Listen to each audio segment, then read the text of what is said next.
All right, let's do a little update on the rehab progress for Jet the Tacoma.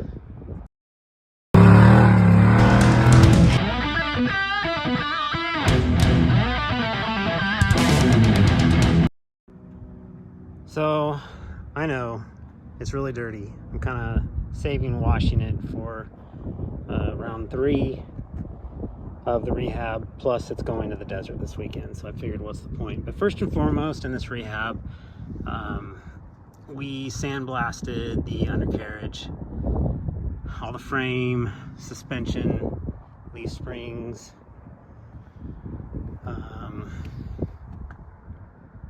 got all the corrosion off, and then completely painted it all and steel it. You know, every time I pan past these shocks I mention this, so excuse me for wearing this out, but these shocks are getting fully redone in the next couple of weeks. They'll all be black with blue accents.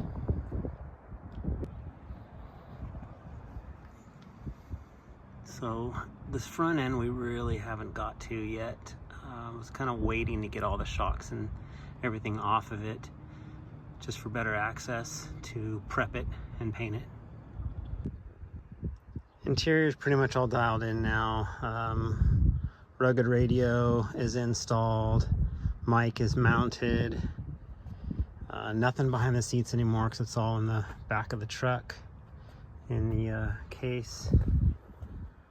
Mob armor mount, the bigger one, does have a backup camera, which is pretty nice. For now, it still has all the traditional switches everywhere.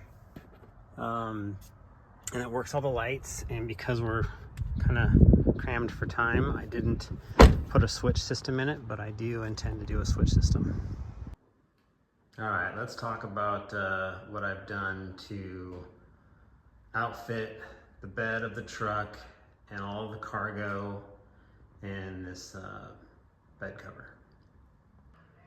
So I'm moving the spare tire. Did used to be back here a little bit more and was utilizing these hooks here for the Y-strap, but I'm putting a box in here hopefully today, waiting on Amazon, and the box will be going across here, and that's going to have all my recovery gear and tools in it, which will be quite heavy, which will be transferring load from where they are now, which is behind the seat, you know, all my bags and so on, to the back, which, you know, for example, if you had a 50-pound battery in the front of the truck and you moved that 50-pound battery to the back of the truck, it's kind of like putting 100 pounds in the back.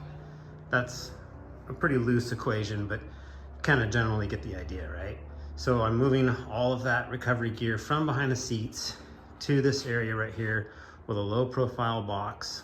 Be the first one of this size that I'm running. So I'm curious that it hopefully fits all my stuff and goes in here and fits well, so check that out. So we got the new storage box installed.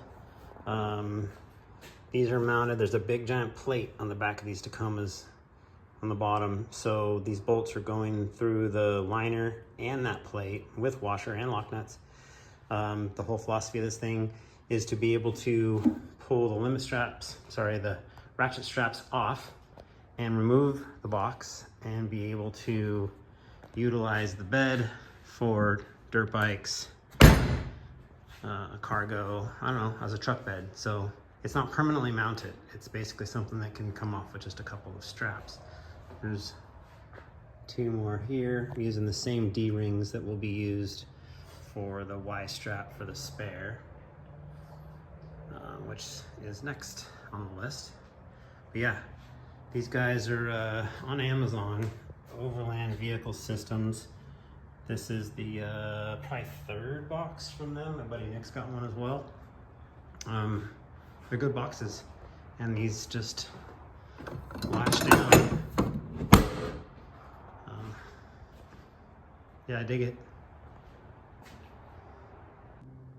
So I decided to remove this big old traditional sized car battery and the battery box and go with a Odyssey PC925 which is now known as a AGM 28L, but this is the battery I've been running for years and years.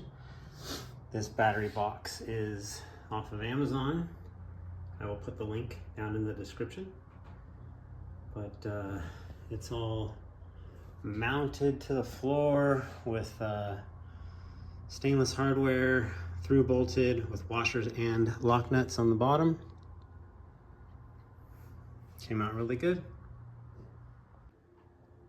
So the Y strap for the spare tire is now complete. We did use the factory bed bolts for the 2 rear mounts. Did get all new hardware and bed bolts.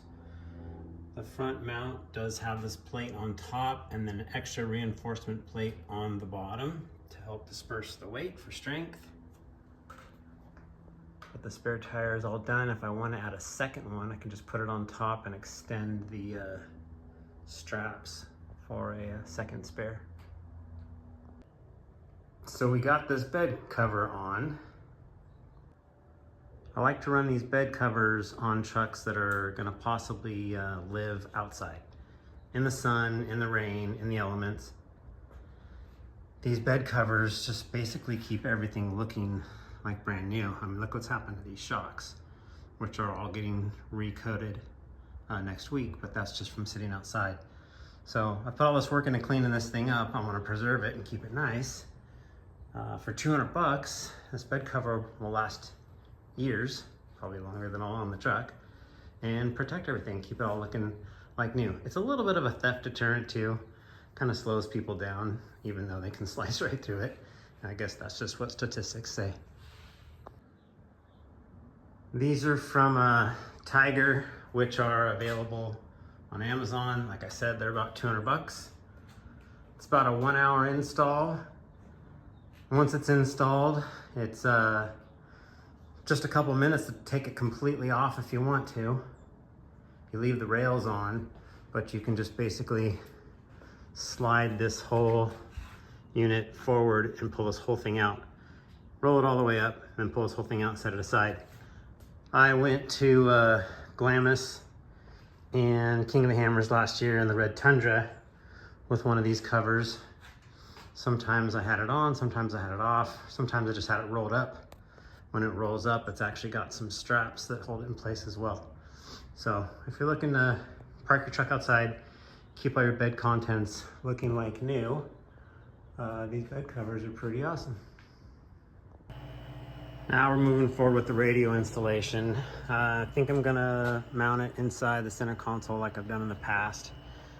Getting access to behind the headliner for the antenna cable and the wires for the third, for the dust lights on the third brake light.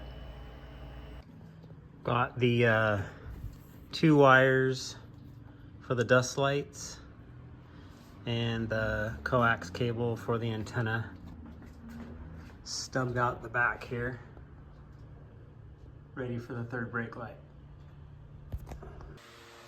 Every truck is different on how you run these wires through the headliner.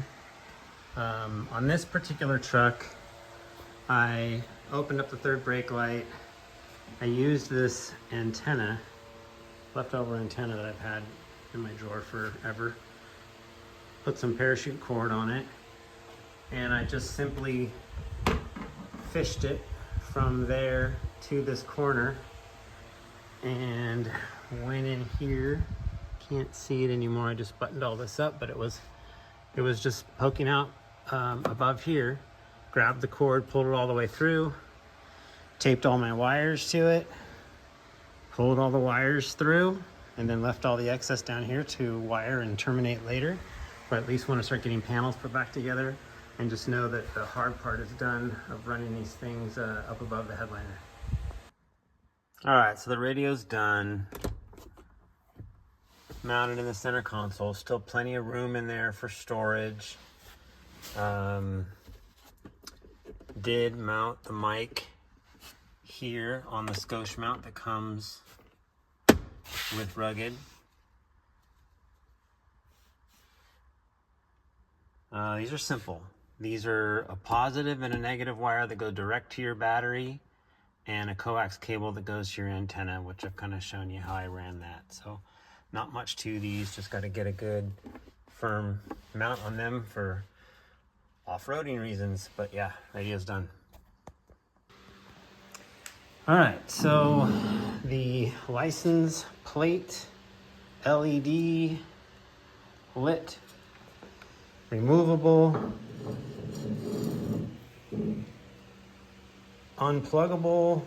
Basically what I like to do is I like to be able to pull this off and slide in my little D-ring shackle for towing people out or being towed out or whatever.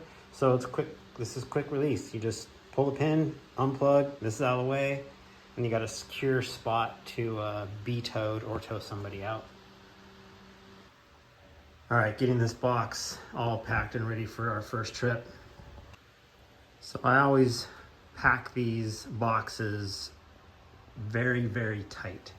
Whether it's with foam or with moving blankets. This does have 2 big moving blankets across the bottom of it, so there's room to grow. The CO2 tank might end up living in here. I haven't decided yet, but I'm not taking it on this next trip, so I'm compensating with extra moving blankets.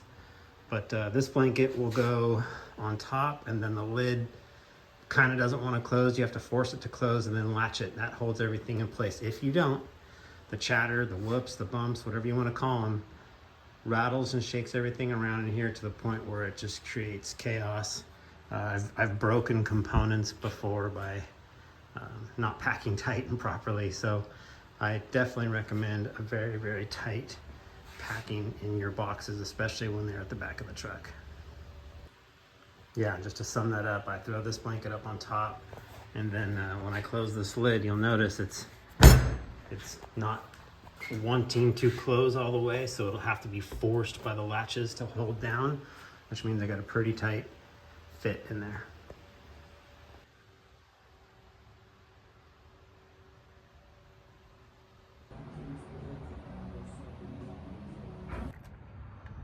Third brake light with antenna mount.